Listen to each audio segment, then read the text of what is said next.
Aerosmith é o grupo de rock que tem uma história para contar. Juntos na estrada há 23 anos, eles passaram por todas, do sucesso à queda. Com excesso de drogas e bebida, o grupo se rompe e vai para o fundo do poço. Hoje, Aerosmith comemora o grande comeback e volta a ser o grupo superstar que sempre foi. Aerosmith. And what about him? I'm here. So, let's start. You've been together 23 years? Something like that. I can't believe. How can you stand each other? Well, we took a vacation in 1980 for 3 years where we were apart, you know. We loved each other and hated each other so much that it broke up. And then we came to realize that we're no good without each other and got back together. And Well, we do have separate houses. I mean, we do live apart. You know what I mean? We get together and play on stage, but, you know, we do Anyway, have our own but a things. group that works together and travels together, you know, it's hard to be 23 years together. For it's a big relationship. How can you Stand it. stand it? we keep open dialogue. If somebody does something, you go, hey man, I don't like it when you do that. If you keep it open, it doesn't stay inside and fester and come out sideways. It keeps it open. Sometimes I don't like to hear it if he says, hey, when you do that, I hate it. I don't like to hear it, but he still said it. And I love him so much that, you know, maybe after a couple of weeks when I bug him enough, I'll change. Do you but, say but you know, you've got to do that, otherwise everything to each other? We have to. Otherwise, it falls apart because if there's some kind of thing under the rock there, it's going to come out and bite you after a while. So we just kind of keep it open, you know, and it's hard work, you know, but the music is the most important thing. We realized when we split apart that the magic that we had as a band, you know, and the music that we had, it was worth anything. So we decided it was worth it. And who is the boss? I don't she know. is. She's the boss. She's the boss. But is there many fights among you guys? I don't know if it's fights as much just like disagreements and, you know, like we hammer it out. Sometimes it's like slogging through a swamp, but, you know, we work it out. Nothing like, I'm Not gonna kill you. anymore. Not anymore. No. But when? It used to happen like that. Really? Yeah. Like what? I'm just totally destroying hotels and just shit would fly, wrecked cars, you know, all that stuff. Good times, huh? Definitely. Wouldn't give any of it up. With lots of fun. Yeah. And who is the pain in the neck? Well, there has to be an agitator, so that's me. I'm the one that gets in there and Really? sees things different. It wasn't that way. I'm not sure if we all get under each other's skin every now and then. I tend to be a little bit more vocal about things and have certain opinions and speak my mind at the minute, and I'm constantly saying I'm sorry for saying it a little too forcefully, and I know how much trouble that my mouth gets me into and how much good happiness that it brings me too, sitting here and talking to a beautiful woman like yourself. Oh, thanks. So yeah, I got myself in trouble again. Oh, good. I don't think it caused any trouble at all, Stephen. We were all heavily into drugs, and it takes its toll in that you don't concentrate on, you don't focus on what's really needed to be done here. If you're a band, you're not a drug addict first and a band second, you're a band first. And I was at the height of my bottom, so to speak, and you know, not really being there and taking too long, and I guess the guys got bummed out about that and split, and the energies weren't focused. Everybody had their own pet addiction, you know. But it was all that stuff. It wasn't just, it was the drugs, and then on top of that, there was like the ex-wives, the managers, the money. It was all, it just like exploded, you know, and we just had to, the only way to deal with it was to break up, you know. It melted down, literally. I mean, if we were in our right minds, we probably would have taken a vacation for 6 months, but we just didn't have that kind of insight, and so we just exploded and said, I'm just going to go off, I'm not coming back to work, and I'm going to have my own band for a while, and we just stopped talking for a while. And you were put on hold for a few years. Well, Stephen and Tom and Joey stayed together as Aerosmith, and they got a couple other guitar players, and they did a record and toured, and I had a band, a couple of different bands, and I put out 3 records on my own, and Brad went off and had a record, and a couple of guys he played with. And the label had a mutiny too. They fired a whole lot of people that happened to be on our side at the beginning. They kind of lost interest because we were so high, but it all kind of happened at once. And of course, looking back in retrospect, it was the best thing that could have happened. You know, things happened like my manager that was managing me with Aerosmith, they conspired with the record label to bury my solo records, so I would do really lousy. Things like that happened. For me, it was really hard, and you know, I ended up playing a lot of clubs, and I lost everything because bad management. I lost all the money that I had. I ended up owing back taxes, and I went through a divorce. I lost everything until I ended up sleeping on my manager's couch, and I had a truck full of equipment and some guitars, a suitcase, and a smile, and that was it. You know? But you still kept the smile. Well, sometimes, you know, but it In was a jar by the hard. bed. You know, and it was hard, you know, but you know, I love playing music, and I was playing music, so that was okay, but it wasn't as good as playing with Aerosmith. So finally, you know, one day I called up, and actually I was playing with Alice Cooper, and you know, I said, well, if I'm going to play with him, why don't I call Steven up and see what's going on, you know? So we started talking. And what about you in this period, the hard time? I just remember waking up on a hospital bed after having a motorcycle accident that took my heel off, and being in a cast for 4 months, sitting in bed and watching television and listening to music, and not having a band, and hearing this band called Van Halen come out that was stealing our spotlight. And that's how it felt at the time, and there was nothing I could do about it because I had a cast up to here. I was living in New York City after I got out of the hospital, and I kept a little 38 pistol in my cast, and I was doing all kinds of drugs because of the pain, which I really didn't have, and the pain was up here. But it was a dog chasing its tail. Again, I can't preface enough that we became real professional, real good at drug taking, you know. And What kind of drugs? Cocaine, heroin. Heroin? You know, a garbage head. I take anything to get off, you know. Lots of booze, opium, you know, anything. Chasing the dragon, looking for that hey. Looking for what? Looking for the baby. What is that? What, you never got high? No, I do have to tell me. So, it makes you feel good. What is It it? makes you feel good. You wind up here. See, we lived on the dark side of the moon for so long that when we came back and got sober, it was very strange for us. But you see, in our sobriety, we hadn't done anything in 7 years, you know, a day at a time. But in our worst, we were just professional drug addicts, and we needed to get out of that space and get back to the music, because the music is what it was all about in the beginning for us. It was a period that you left music. I mean, you didn't. Well, you know, play. it's funny because when we got the band back together again, Joe and I sat in a recording studio with Rick Rubin, and we tried to write a song, and I still have it somewhere on tape, but it's the worst piece of garbage you ever heard. It didn't make sense. It just was. The drugs rapes you. It steals your spirituality. You can walk through it and pretend you're doing it. You know, you can pick up the guitar and play, but there's no inspiration. It steals your spirit. And your spirit finally, when you first start doing it, you think that it's the key to your spirit, and it opens it up, and maybe it does. But then after a while, it kills it, and in the end, you just can't create, or we couldn't create anymore, and we were just kind of walking through it. Yeah, you don't feel like that when you're in it.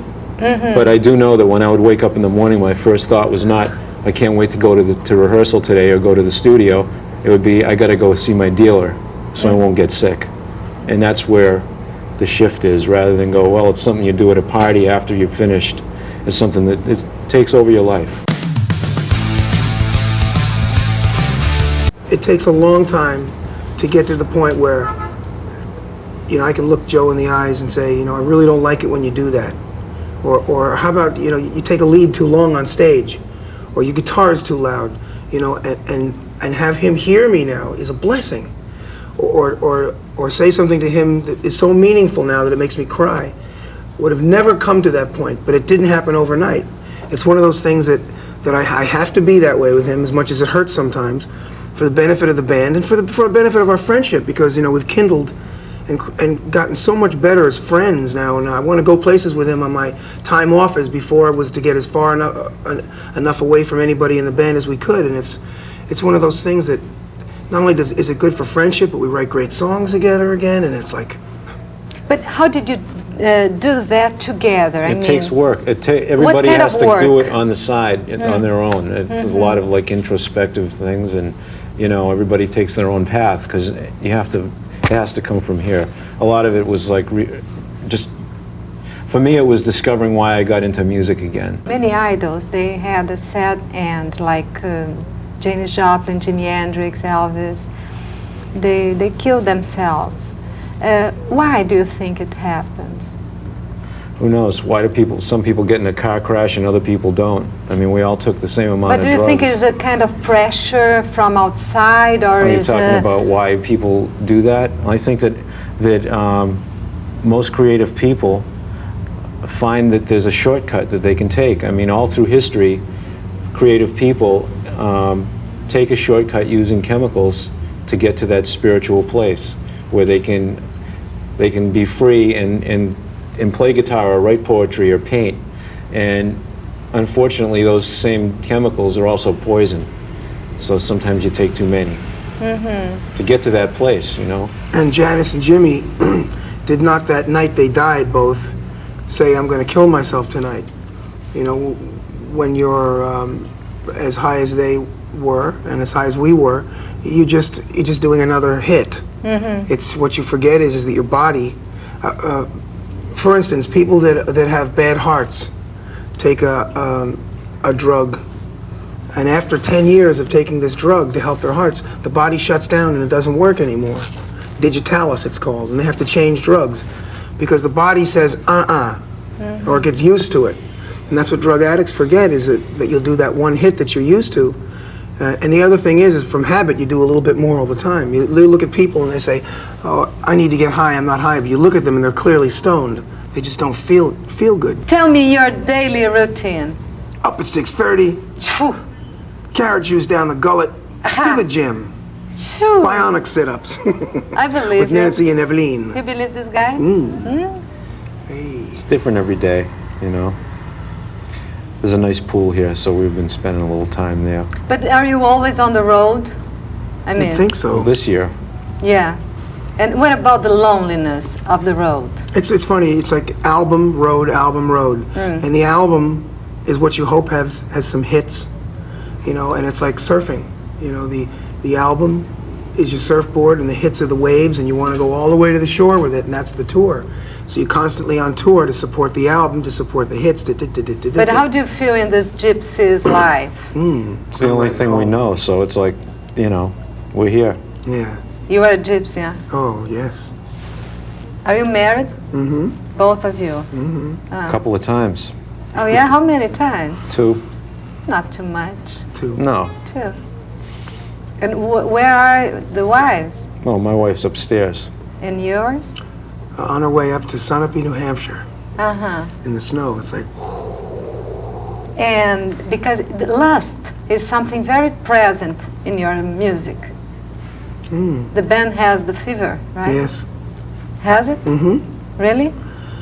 Yes. Tell Without me. a doubt. Huh? Without a doubt. Without a The doubt. buzz that you be getting from the crack don't last. Well, between us, Rather be ODing on the crack of your ass. we got 8 kids. I mean, that should speak for something about the lust. It's an energy that makes the world go around, you know. And in my own way of saying it, people say, "Hey, shut up! Is that all you think about? You're a sex addict. You're this. You're that." But I'm not. You see, what I am is I'm celebrating life in one of the only ways that gets me off the most. And I know that goes hand in hand with youth, because inside I'm really 17 years old, 17, 18 maybe, and I celebrate that about myself. I like that about myself. And it's just that it just happens to work out that I'm in the perfect profession where I can use it to the advantage of the songs and to make eye contact with people and to make ear contact with the people out there. What is forbidden for you guys? What is forbidden? Do you allow yourself to do everything nowadays? No. We've been through it all, and we know what we can do and what we can't do, you know. And I think that I mean, we know drugs will kill us, you know. But I think, like Stephen said, we celebrate a lot of the emotions, you know, and we celebrate the lust. Eye contact, good conversing, looks. And you? Attitude. What do you mean by attitude? It has Arrogance? to be a good attitude and a little bit of that. Oh, really? Yeah. There's no substitute for arrogance. What you look for when you see a woman? What do you look for in a woman? Someone who can let me know that they've been around the block a few times without even saying anything, just in their mannerisms.